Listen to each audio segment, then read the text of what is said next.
تخيل ليه أشخاص ممكن يقتلوا طفل والطفل ده قريبهم ويقطعوا ايديه. يوم 16/6/2024 وفي أسيوط في قرية اسمها الهمامية، وفي القرية دي في أسرة مهووسة بالتنقيب عن الآثار، منهم اللي طلع ومنهم اللي لسه بيدور.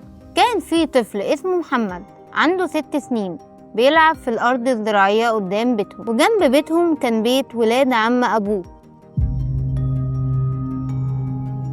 أبو محمد كان بيسافر بره وبيجي أجازات، فلما بيجي بيتجمعوا كلهم في بيت العيلة اللي هو بيت ولاد عم أبوه. ومحمد كان بيلعب وزهق من اللعب، فراح عند باباه ومامته عند قرايب وطلب مفتاح البيت عشان يروح يجيب تليفون مامته من جوه يلعب عليه شوية عشان زهق من لعب الشارع. أبوه اداه مفتاح عادي لأن البيتين كانوا جنب بعض والقرية أصلا كلها صغيرة وكلهم عارفين بعضي. ومحمد دخل جاب التليفون بس مرجعش لباباه ومامته، فأمه استغربته وراحت تشوفه اتأخر ليه. فلما راحت البيت ما لقيتوش ولا لقيت التليفون جوه، ففكرت انه خد التليفون وراح يلعب بيه. خرجت تدور عليه وبرضه ما لقيتوش.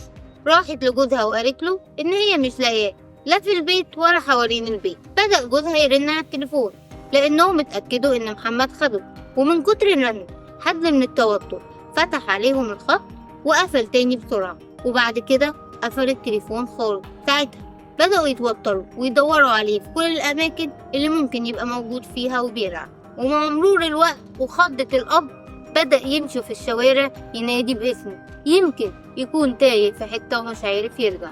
وساعتها كل أهل القرية بدأوا ينادوا في الجوامع إن في طفل تايه. ومفيش كام ساعة وبيجي بلاغ للأمن إن الأهالي لقوا طفل مرمي في أرض زراعية مقتول ومقطوعة ايديه. بدأت التحريات تشتغل والأمن كانوا شايفين إن من ضمن المشتبه فيهم قرايب أبوه، ده لأنهم عارفين كل حاجة عنهم تتعلق بتدويرهم على الآثار، ولأن كل الناس قالوا إن آخر مرة شافوه كان خارج من بيت ابن عم أبوه. وحتى كان معروف إن زي ما أبوهم مهووس بالآثار ولاده ال3 التانيين مهووسين زيه، وكل ما يقعدوا مع حد من أهل البلد يقولوله هنجيب لك شيخ يكشف لو في آثار في بيتك، ولو طلع حاجة يبقى لينا نسبة.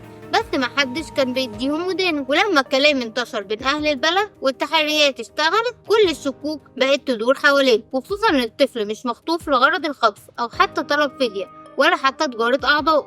وساعتها أبو الطفل طلع في قناة الحدث اليوم وقال إنه بيرفض اتهام حد من قرايبه لأنهم بيحبوه وبيحبوا ابنه وعمره ما أذى حد فيهم. ولما الكاميرات اللي حوالين البيت بدأت تشتغل لقوا منها اللي بايظ ومنها اللي شغال، ولكن اللي شغال وضح إن ال3 شباب قرايب أبو محمد كانوا مستدرجين الطفل من ساعة ما طلع من عندهم بالتليفون. خرجوا وراه وخدوه ومشوا، وبصعوبة وبعد ضغط كبير اعترفوا إنهم اللي عملوا الجريمة وقطعوا كفوفه لأنهم كانوا جايبين شيخ يكشف لهم عن الآثار، وقال لهم إنه لو جابوا كفوف طفل طاير مقطوع ورموها على المقبرة هتفتح لهم معاها طاقة القدر.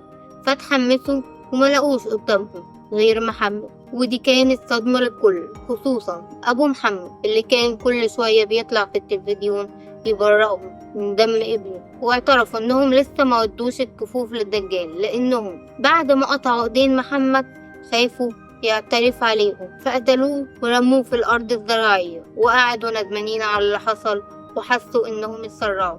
يعني قبل ما يقتلوه قطعوا ايديه وهو لسه عايش. وفي الحقيقة إن البشاعة دي هي نتيجة الطمع وعدم الرضا. نشوفكم في حلقة جديدة.